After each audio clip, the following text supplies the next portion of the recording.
Assalamualaikum warahmatullahi wabarakatuh. Saya Isfa Anaisatul Ula dari kelas PAUD 5C. Di sini saya akan mempresentasikan dari mata kuliah Asesmen dan Evaluasi dalam Pembelajaran Pendidikan Anak Usia Dini dengan materi macam-macam validitas tes dan non-tes, dan menentukan besaran reliabilitas dalam instrumen tes dan skala penilaian. Yang pertama yaitu pengertian validitas. Validitas berasal dari kata validity yang mempunyai arti sejauh mana ketetapan dan kecermatan suatu alat ukur dalam melakukan fungsi ukurnya. Suatu tes dikatakan memiliki validitas yang tinggi apabila alat ukur tersebut menjalankan fungsi ukur secara tepat atau memberikan hasil ukur yang sesuai dengan maksud yang dilakukannya pengukuran tersebut.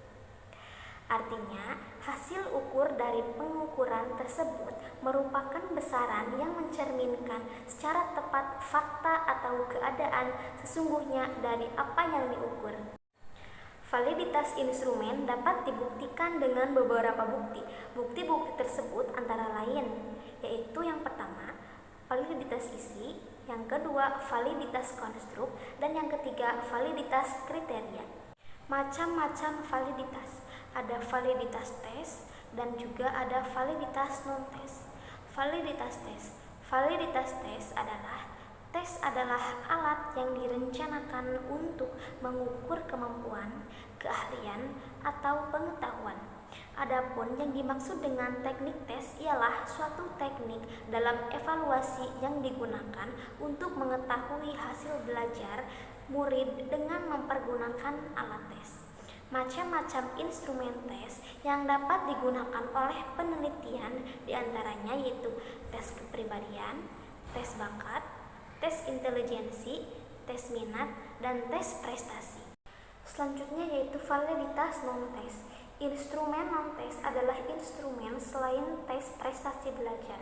Alat penilaian yang dapat digunakan adalah lembaran pengamatan atau observasi seperti catatan harian, portofolio, dan life skill. Dan instrumen tes sikap, minat, dan lain sebagainya. Yang pertama yaitu tes skala sikap. Tes skala sikap adalah tes yang dilakukan secara sengaja ataupun tidak sengaja. Penilaian ini dilakukan oleh guru terhadap peserta didik, bukan dilakukan ke dalam kegiatan belajar mengajar, akan tetapi juga dilakukan di luar belajar mengajar. Yang kedua yaitu tes minat belajar.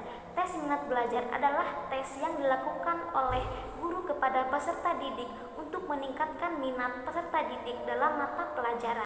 Yang ketiga yaitu tes motivasi berprestasi.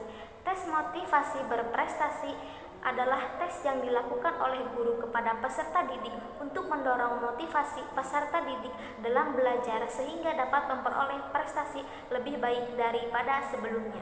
Yang keempat yaitu tes kreativitas.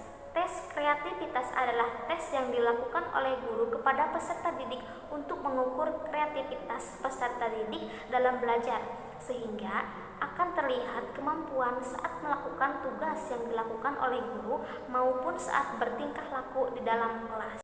Dan yang terakhir yaitu tes lisan. Tes lisan adalah tes yang dilakukan dengan cara mengadakannya tanya jawab secara langsung terhadap peserta didik baik satu persatu, berpasangan, dalam kelompok, ataupun klasikal. Aspek yang dapat dinilai dari tes ini yaitu proses berpikir peserta didik dalam memecahkan suatu masalah dan penguasaan bahasa dan penguasaan materi pelajaran. Sedangkan bentuk-bentuk teknik non-tes menurut pendapat Rizkyah 2018 yaitu yang pertama observasi. Observasi atau yang disebut dengan pengamatan.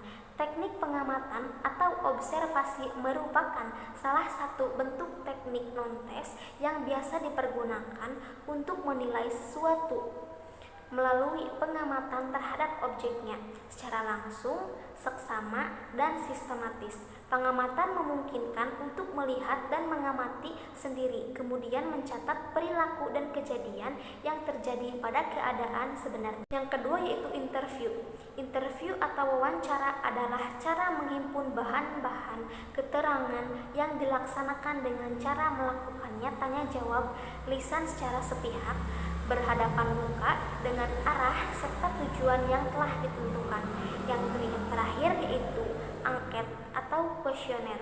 Angket juga dapat digunakan sebagai alat bantu dalam rangka penilaian hasil belajar.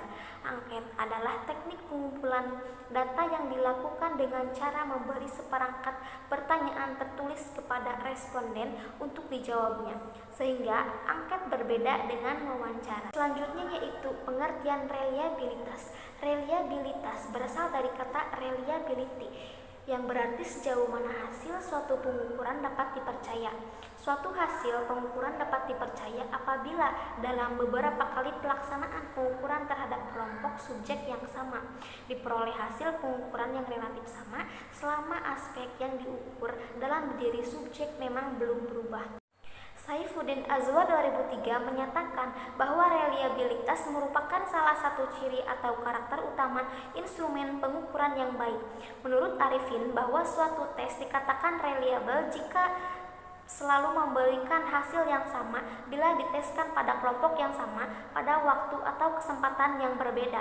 Konsep reliabilitas dalam arti reliabilitas alat ukur berkaitan erat dengan masalah kekeliruan pengukuran. Kekeliruan pengukuran sendiri menunjukkan sejauh mana inkonsistensi hasil pengukuran terjadi apabila dilakukan pengukuran ulang terhadap kelompok subjek yang sama. Reliabilitas dibedakan atas dua macam. Yang pertama, reliabilitas konsistensi tanggapan, dan yang kedua, reliabilitas konsistensi gabungan butir. Selanjutnya itu skala penilaian atau yang disebut dengan rating scale. Dalam skala penilaian, fenomena-fenomena yang akan dinilai disusun dalam tingkatan-tingkatan yang telah ditentukan. Tidak hanya mengukur mutlak ada atau tidaknya variabel tertentu, tetapi lebih jauh mengukur bagaimana intensitas gejala yang ingin diukur. Pengukuran dapat didefinisikan sebagai suatu proses sistematik dalam menilai dan membedakan sesuatu objek yang ingin diukur. Ada 4 tipe pengukuran atau skala pengukuran yang digunakan dalam statistika, yakni nominal, ordinal, interval, dan rasio. Terkait dengan hal tersebut, tulisan ini akan mencoba memahami skala-skala pengukuran yang ada serta perbedaan-perbedaannya. Mungkin cukup sekian dari saya. Mohon maaf apabila ada kekurangan dan kesalahan. Wassalamualaikum warahmatullahi wabarakatuh.